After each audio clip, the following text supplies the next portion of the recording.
13 News at 5 begins with breaking news tonight. The State Department of Health is now reporting another 5 measles cases in the state. That now brings the total number of active measles cases to 6. All of them are centered in one area to the northeast in Allen County, and they're all connected to one another. So the cases now involve 4 minors and 2 adults. These 3 minors, as well as the first one reported earlier this week, are all unvaccinated.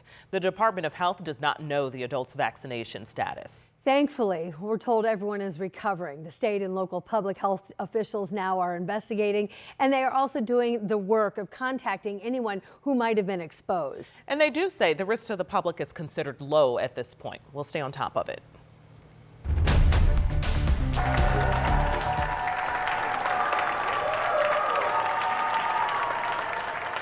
Big cheers. We're following more breaking news tonight as stocks surged today after President Trump announces a 90-day pause in tariffs. We'll take a look at this. The Dow finished the day up nearly 3,000 points after 4 days of losses. The S&P saw its biggest jump in years, gaining more than 9%. The Nasdaq had its biggest day in 24 years. Now, this pause certainly doesn't mean that tariffs are going away. The 90-day pause is for trading partners who have not retaliated against the U.S. China, which did retaliate, will now see an even higher 125% tariff on its products. The president also lowered most reciprocal tariffs down to 10%. During a press conference that happened just hours ago, the Treasury Secretary said the president's plan brought more countries to the negotiating table, and they say that was the plan all along. You might even say that he goaded China into a bad position. They responded. They have shown themselves to the world to be the bad actors. And we are willing to cooperate with our allies and with our trading partners who did not retaliate. It wasn't a hard message. Don't retaliate. Things will turn out well. Now we're all waiting to see what this pause will mean for us here at home. Our Rich Nye has been looking into the impact that tariffs are making on Hoosier businesses and shoppers, and he's been looking into this all day today. Rich, what'd you find? Well, it's important to note that not all of the new tariffs that were imposed by the Trump administration have been paused. In fact, the 25% tariff on imported cars and car parts, that took effect April 3rd and is still in place. That tariff is expected to hit European car imports perhaps the hardest. This afternoon, I visited Dreyer and Reinbold BMW at 465 and Keystone. The sales manager there tells me customers are asking how much the cost of a new car is going to go up and when is it going to go up. Well, for now, BMW is offering a price lock for any cars that are ordered or manufactured before the end of May. The dealership sold over 100 new cars in March with customers trying to beat the tariffs. The tariffs will likely trigger increased demand for used BMWs. I think the used car values are going to increase because people, if this does come to play and there are some increases in price, the used cars are going to be the more popular vehicle people are going to be looking for. Depending on how much they raise the prices, we don't have an answer. We don't know what that's going to be. So I tell everybody, let's just continue business as is. We'll worry about that when the time comes. Steve Baker says right now is a great time to buy a new imported car before the price goes up due to the tariffs. Okay, and we also heard you in the newsroom making phone calls to several video game stores today. Yeah, what's this all about, Rich? That's about the Nintendo Switch 2. Come on, okay. Ask the kids. Okay, they know. That's a video game console that was supposed to begin pre-orders today at a cost of $450, but Nintendo delayed that to evaluate the potential cost increase from the tariffs.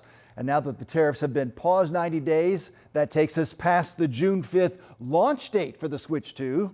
So stay tuned. I know my 3 sons in their 20s are watching this news very closely tonight. Yeah, Grandpa may be the Beamer, but the kids, the Nintendo. There you go. It's hitting everybody. All right, Rich, thanks so much. Well, you can take a closer look at what we've learned about the tariffs today in our breaking news on our website right now. Head to WTHR.com. You can check out these stories on the 90-day pause and then, of course, how markets have been responding. 43 degrees. So let's talk about the weather a little bit. The system which brought rain and yes, even sleet to central Indiana, all because of those cold temperatures. You can see it landing there on the windshields today. Fortunately, at 5:03 is moving out. Yeah, but it did stick around for a little while earlier this afternoon. And this video here is from 465. It was taken on the north side of Indianapolis near Meridian.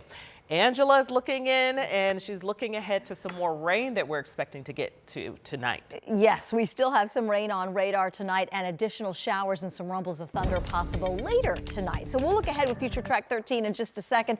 This is the movement of some of the steadier pockets of rain at times mixed with those icy pellets or even a few flakes of snow across the northern part of our area. The steadiest is beginning to push out, but we do have additional showers in the forecast overnight. We dive into Marion County. Rain still impacting the early evening drive, especially on the south and west sides. Then we go into the eastern part of the state where we have some heavier pockets of rain. And when we get these higher returns, this may indicate some of those little ice pellets mixing in as well from Anderson over into Newcastle, into Richmond, and then south into Rushville as well. We do expect additional showers overnight and a few rumbles of thunder. Temperatures expected to climb a few degrees and then climb a few more. In fact, we'll be in the low 60s tomorrow, but we'll also dodge another round of rain and maybe a few rumbles of thunder. You can see the next one arriving later tonight through early tomorrow. We get a break and then additional showers and storms possible, especially across the southern part of the state. I'll have the local timeline for you in just a few minutes. All right, thank you so much, Angela. And you can track the rain expected tomorrow with the Live Doppler 13 weather app. It has an interactive radar after you download it from your phone's app store.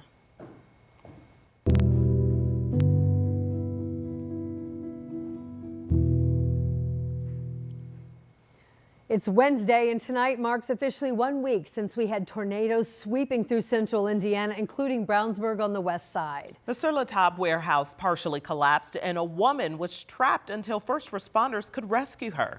So the video you're seeing is Drone Cam 13 video, and it shows crews at work today fixing the warehouse. Our Marina Silva spent the day on the west side in Brownsburg today, catching up with the community members who are hard at work and dealing with the aftermath. Hear that? That's the wind last Wednesday as a tornado is ripping through a neighborhood in Brownsburg.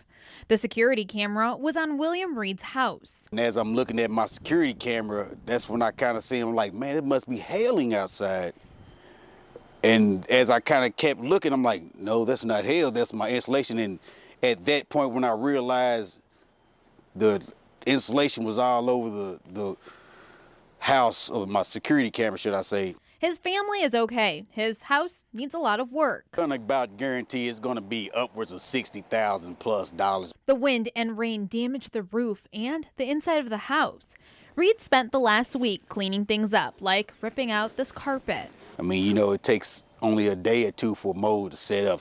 The cleanup continues down the road as homeowners like Jamar Bird fill dumpsters with personal belongings that once filled his brand new home.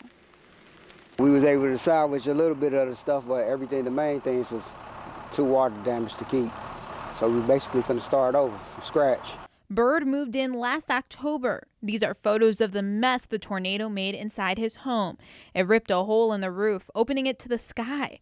Now a tarp covers where the roof should be. He says nearly everything is damaged. We just taking it day by day. Playing it day by day. Caitlin's bedroom, and the ceiling actually came down. You can actually see the up there and kind of a lot of insulation. Neighbors like Bird and Shane Crook found temporary housing. Crook was back at his house today, still trying to sort through everything. All of this is insulation that came from the roof. We were actually shocked at the amount of damage in the neighborhood. Not far from this neighborhood, the Sur La Table warehouse partially collapsed. Now, 1 week later, crews are still working to clean up the site. A community banding together to repair. Reporting in Brownsburg, Marina Silva, 13 News. Tonight, an 18-year-old man is in critical condition and another 20-year-old man is under arrest, accused of stabbing him. Brownsburg police tell us it happened at the house where the two lived as roommates Monday morning. Investigators believe they got into a fight before the 18-year-old was stabbed several times.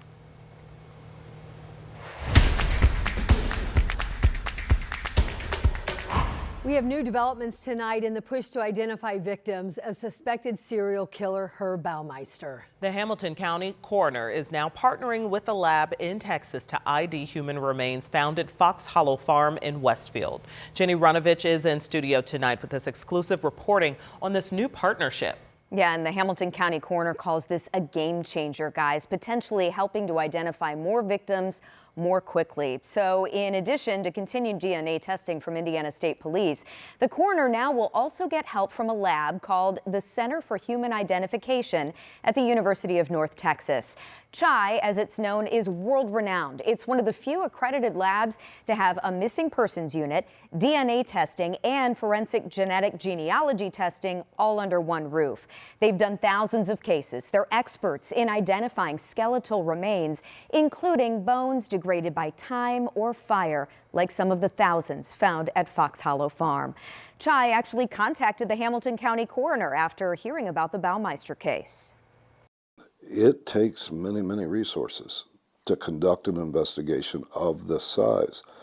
And it's now time that we bring that team together, we add additional team members, and we treat this investigation for what it is. We have a large number of people that were victims in a homicide. We have to respect that. So here's what's next. 5 sets of remains will go out to the lab in Texas soon. A grant is paying for their work, so no taxpayer dollars used for this. Of course, the hope is to get more answers more quickly for those family members who have been waiting for answers for 3 decades now. Yes, such a long wait. Hopefully this will help provide some answers and that all elusive closure. Yeah, that's the hope. Yes, Jenny, thank you so much.